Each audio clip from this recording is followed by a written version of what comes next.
大家好，我係傻強。近排網上有一個話題越嚟越多人講，就係越嚟越多年輕人開始拒絕加班，甚至直接講明唔想升職，唔追求所謂成功人生，然後就被上一代批評話佢哋躺平、顯責任感、唔捱得苦。呢個爭論之所以咁爆，唔係因為某一班人懶，而係因為兩代人喺世界嘅方式已經完全唔同。如果你問上一代，佢哋會話加班係應該，捱得苦先有出路。但問題係嗰一套邏輯係建立咗一個已經唔存在嘅環境之上。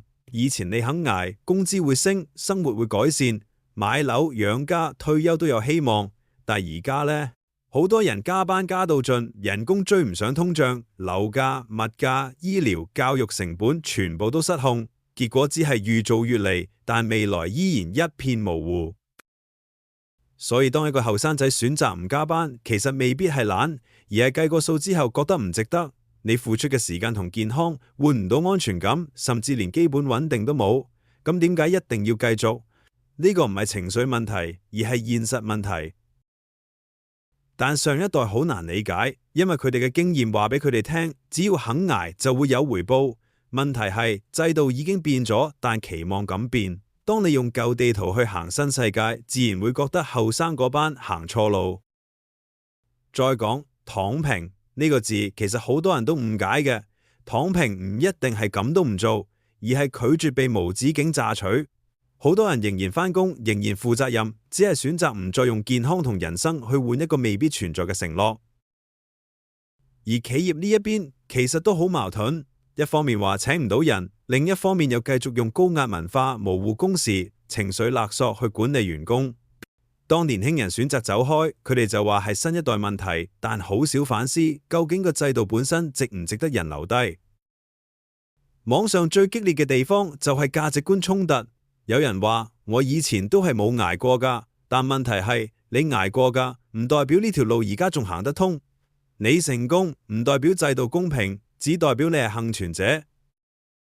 其實如果冷靜啲嘢，年輕人拒絕加班反而係一種誠實。佢哋唔再假裝一切正常，唔再假裝只要努力就會有結果。佢哋只係直接講，我唔想用一生去搏一個機率越嚟越低嘅未來。而呢個選擇唔應該被道德化，唔加班唔等於唔努力，唔升職唔等於個價值，人哋價值唔應該只用產出同工時去量度。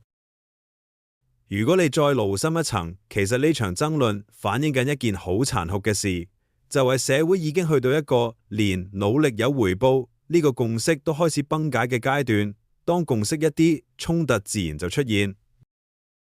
我唔會話邊一代啱晒，因為每一代都係喺自己嘅環境下作出選擇。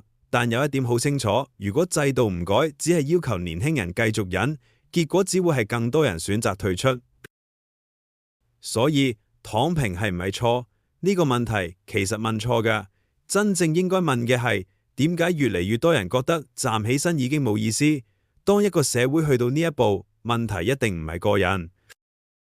最後我想講，理解唔代表同意，但係至少要承認現實已經唔同。